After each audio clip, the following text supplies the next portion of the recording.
Well, we're here, Çatalhöyük. We finally made it. 3-hour drive. So this is Çatalhöyük. Doesn't look like much now because it's thousands and thousands of years later.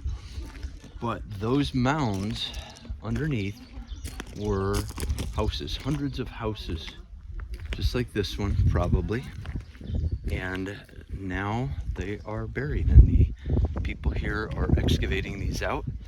And yeah, I would imagine it would take them quite a while. They've been doing this since the 90s. It started in the 60s, but mostly in the 90s is when a lot of the excavation really started. Now they're really working hard, and this is a definite place to visit. It's a UNESCO site, and looking at these beams, I got a feeling they're going to be opening up a whole new area for digging. So if you're an archaeology student, this is going to be good. So some interesting questions right away is, how can you measure 9,000 years and then they put it into generations? It's 376 generations. That is absolutely a lot of generations. The first room you come into at Çatalhöyük Museum is very impressive. Very impressive what they've done here. And again, this is a UNESCO site, so there's definitely some international money involved.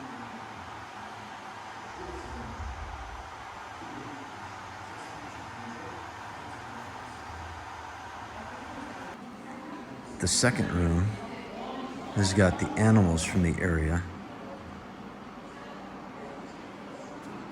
And what looks like people working in the field. That is amazing. Absolutely amazing. This is the dawn of the Anthropocene, Çatalhöyük and its environment.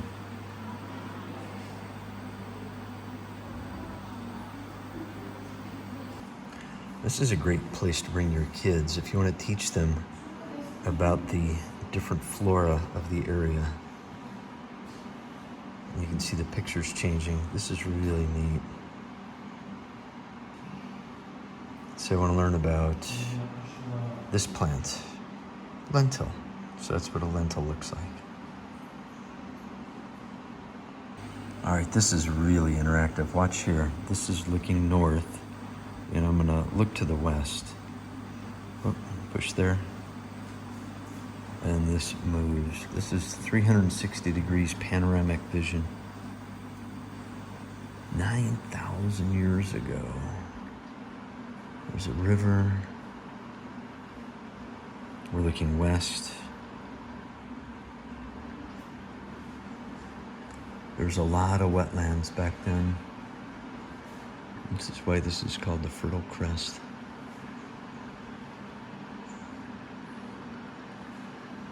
This is a time machine.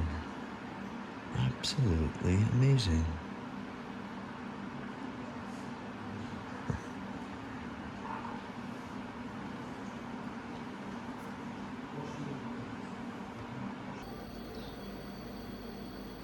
You gotta wonder, we know it's modern, but is that what these people might have looked like back then?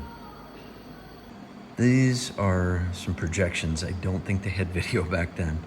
Where the two horns are is supposedly where they buried their deceased, their dead. And we can change scenes here based on this digital interface that I'm pretty sure they didn't have this back then. The oldest city plan in the world.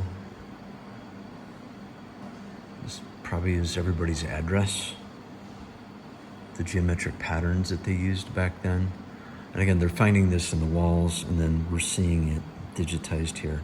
Handprints of people, the different birds, and the Anatolian leopard, how they did their art.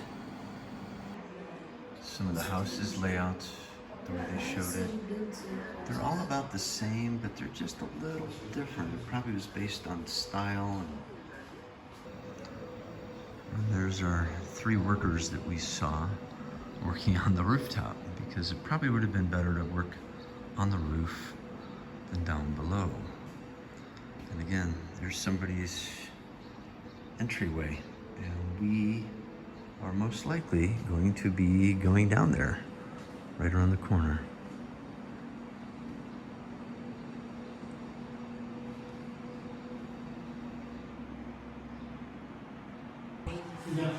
And the ladder is above the cooking area. They don't show it here, but that's how people got in and out of their houses, through holes in their roofs, not through doors and windows on the sides. More on that later. This looks like it was a sleeping area, and it also is a permanent sleeping area for the deceased. The people back then buried their dead inside their houses. I don't think they left them open. They covered them up, and as we'll soon see, they moved up, not away from their housing. They would continually build on top of each other, but they lived with their deceased ancestors who slept permanently with them. Well, there's modern day. Let's see into the past. That was the door, or the hole in the floor, the cooking area, sleeping, and the burial area. And the horns surrounding the burial is definitely symbolic of something. Maybe it's just protecting them as they eternally rest. But this is pretty amazing.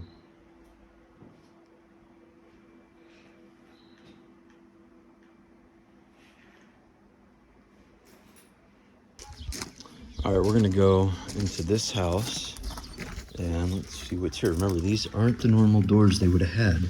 This is the modern door. So I'm not quite sure. They say storage here.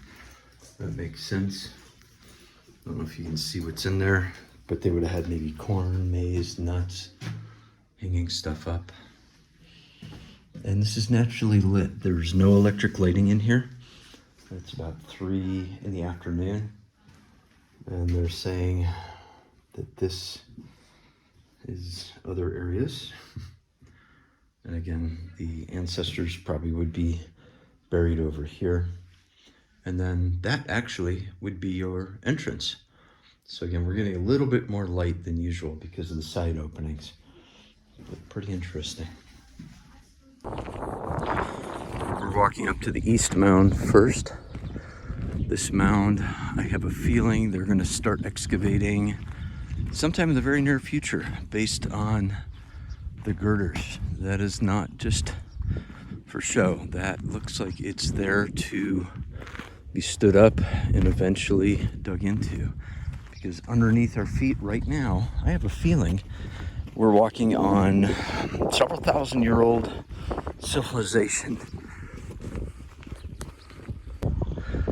You can see modern farming versus people that would have been out in these same fields 9,000 years ago by hand, not by tractor, probably not without wheels, figuring out how to move water, how to move their animals, and make it work. And they lived here for quite a while. We're not talking a few decades, we're talking centuries.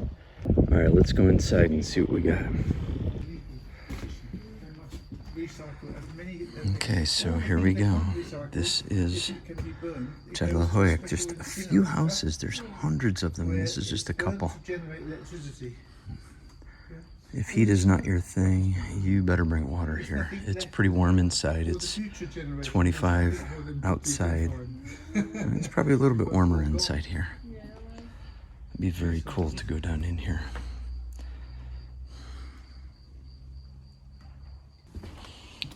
As we walk down, overseeing it, you can see they've tried to do a lot of sandbagging. If you're really tall, do watch your head. These will take you out. These are really thick beams, absolutely ship-size beams. But you can see there's a lot of water down here. It looks like some animals have come through. And I got a feeling there's some people that went down in here. They're not supposed to. And again, this is just a couple houses. This is not the entire city. And the pits, again, that could be where people were buried and they lived with their deceased ancestors. This does not look like much now, but back in the day, 9,000 years ago, 7,000 years ago, this was probably pretty interesting looking.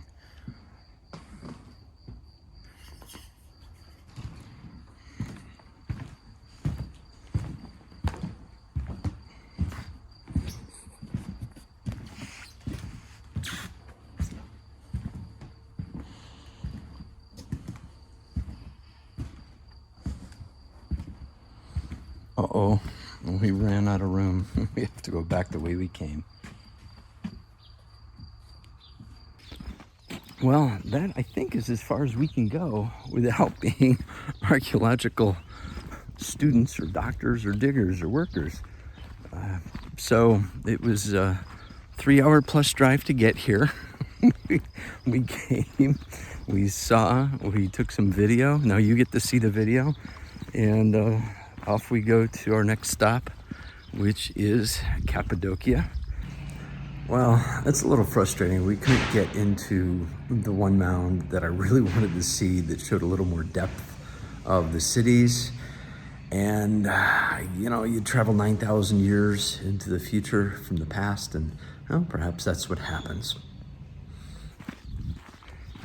Make sure you check out the video that's on your screen next for more paths to the past, present, and future.